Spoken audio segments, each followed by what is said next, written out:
Welcome to the pro wrestling reality.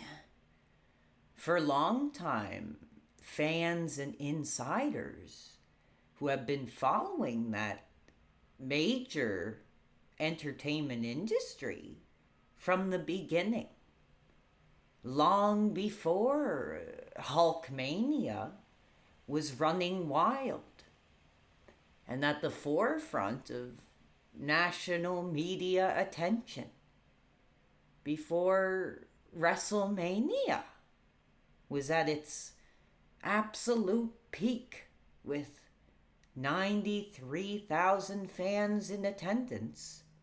Those fans are sure to have very fond and emotional ties to that original, high-flying, high risk-taking superstar, Jimmy the Superfly Snuka. He has had the very vast and spanning career within the industry, having matches up until 2014. Although in the more recent years of the career, his high-flying, in-ring style had seemingly changed to adapt a more slower-paced in-ring work style. But even still, the Superfly was having fans at ringside emotional, as he spent most of those later appearances interacting with the fans at ringside during his passionate entrances, where he was often seen lovingly embracing the fans in those later years. His most memorable industry moment to most fans is the night the Superfly flew from the top of the steel cage, captivating the imaginations and hearts of fans at that time with his aerial risk-taking. And you gotta remember now, this was years before something like seeing a major entertainment superstar leaping from the top of the cage became almost seemingly a week-to-week spectacle throughout the various entertainment promotions. The Superfly, years later, would once again fly off the top of the cage in the year 2000 while performing under one of those major promotions at 56 years old. And once again, of course, having fans very emotional, very hot, and also taking some fans right back to the peak of their youth. As risk-taking and as wild as Jimmy was inside of the ring, he also lived a fast lifestyle outside of it as well, running around with the 21-year-old woman on the side, had a passion for fast cars and expensive luxury colognes. So in many respects, myself and the Superfly seem to share a lot in common. He often indulged in various vices, including his notorious use of cocaine. He would also become known for often drinking heavily, smoking vast amounts of tobacco and marijuana. The Superfly would also use steroids throughout his now once historic Hall of Fame career. Shockingly, the Superfly's bizarre and frightening, even destructive behavior would unfortunately not stop there. The Superfly allegedly had both an untamed burning passion and hatred towards women. In a truly frightening news article, it was reported that while in the initial stages of a relationship with a woman named Nancy Argentino, the Superfly would introduce himself to her family. He would sit stoically in silence, staring at the different members of the family, seeming to be in some sort of seething rage, or perhaps in a biologically primal, agitated, and aggressive sexual state.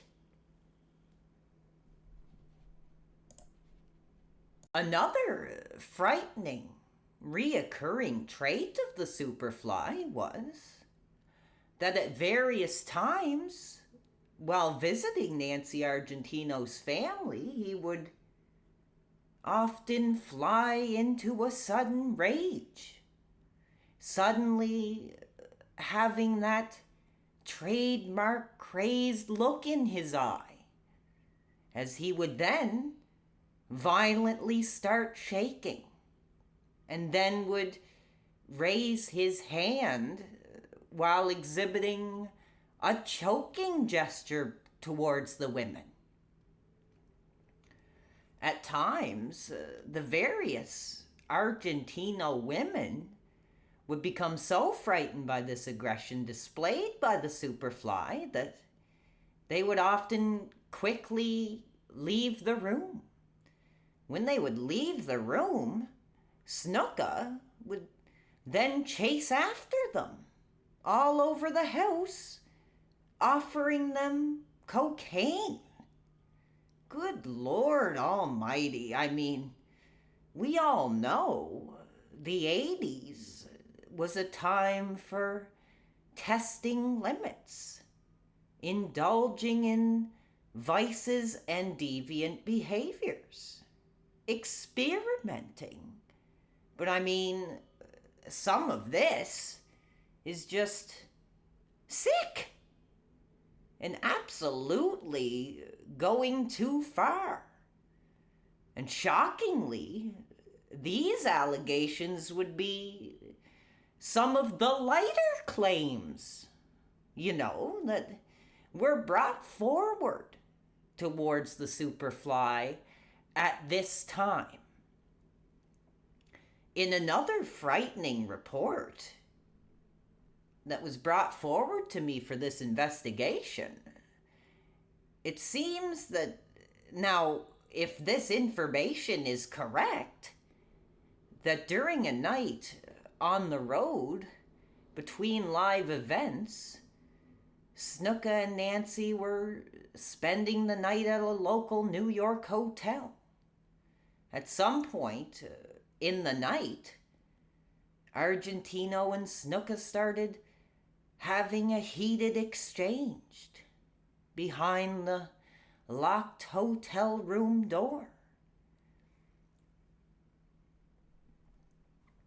In a split instance, police had been called to the establishment at close to almost 2 a.m. in the morning to respond to a woman screaming in terror.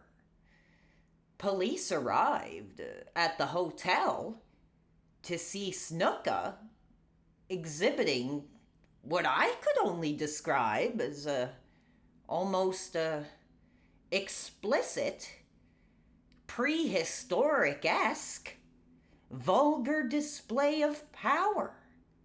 Snuka was, good Lord, naked, dragging Nancy down the hallway by her hair, while she was also undressed, kicking and screaming. Now, as reported by insider sources on the scene of this troubling domestic situation, it took not only various law enforcement officers to subdue the Superfly at the peak of his untamed rage, but also police dogs were brought in to assist officers to take down Snuka. Now, it was never made clear exactly what may have caused this situation between Nancy and Snuka, whether it be a certain intimate bedroom demand or position that Snuka was making that was turned down, or Snuka perhaps thinking Argentino was speaking to another man. But good Lord, I have been covering this major entertainment industry for almost 15 years. And I have never in my life heard a story as shocking as this. After Snuka attended a taping for that major entertainment company, he returned to his hotel room where Argentino was waiting. When Snuka returned, he found Nancy gasping for air and could see yellow fluid oozing from her mouth and nose. When Snuka found Argentino in this state, he went on to call the 911 services. Although shockingly, according to police reports, Snuka did not alert medical services to Argentino's condition until hours later. Argentino was taken from the motel room and brought to local hospital, where she was officially declared dead only hours later. She was found to have numerous cuts and bruises all over her body. And it was later ruled that her cause of death was from a traumatic brain injury, which seemingly was consistent with a moving head striking a stationary object.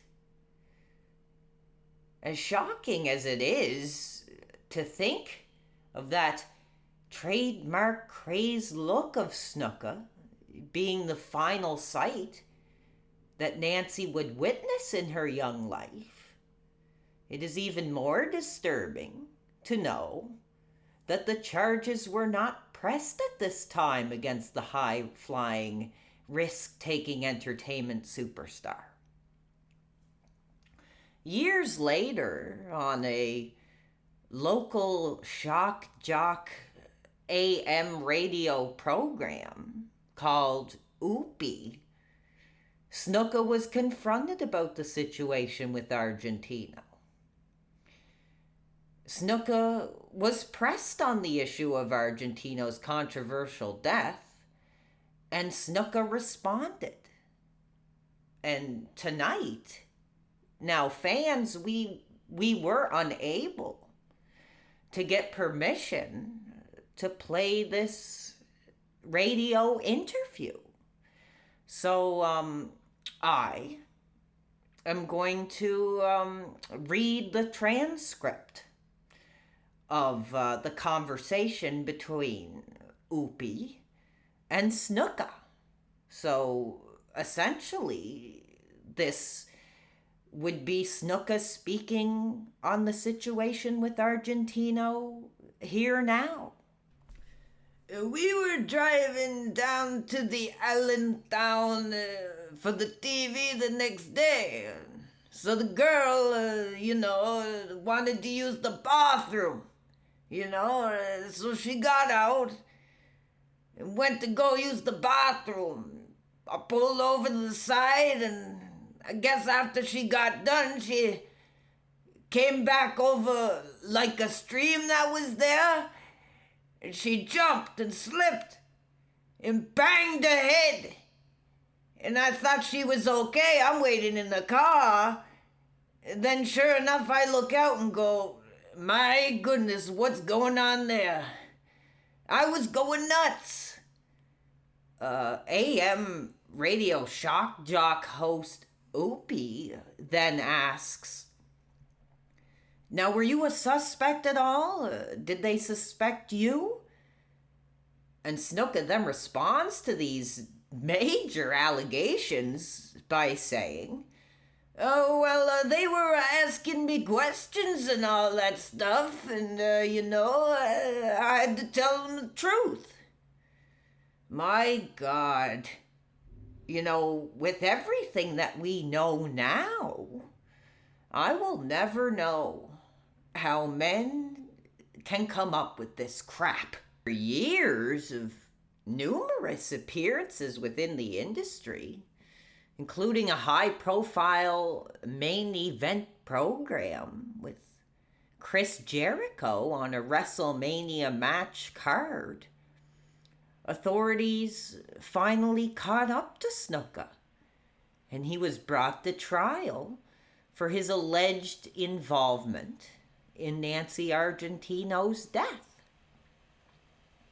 Although seemingly, especially for that Argentino family, that the justice for Snuka's actions were to finally be settled. Snuka, sickeningly, pleaded not guilty for his involvement in Nancy's death. And then, in another shocking turn of events, good Lord, Snuka was then essentially, found, if I'm reading this information here correctly, unfit to stand trial due to a shocking recent dementia diagnosis. The once strong vitality that Snuka had in those early years had now, at this point, all but diminished. And due to his declining health issues, all of the charges brought forward to the Superfly were then dismissed. Despite his long-spanning career in that major entertainment company, Snuka was removed from that company Hall of Fame in 2015. Although in recent years, the daughter now, Tamina Snuka, is working under that same major company. And even recently had fans very emotional when on that major stage she performs Snuka's trademark dive, having fans very emotional as the spirit of that high-flying, risk-taking legend was soaring through the air once again during a major, high-profile main event match on the card.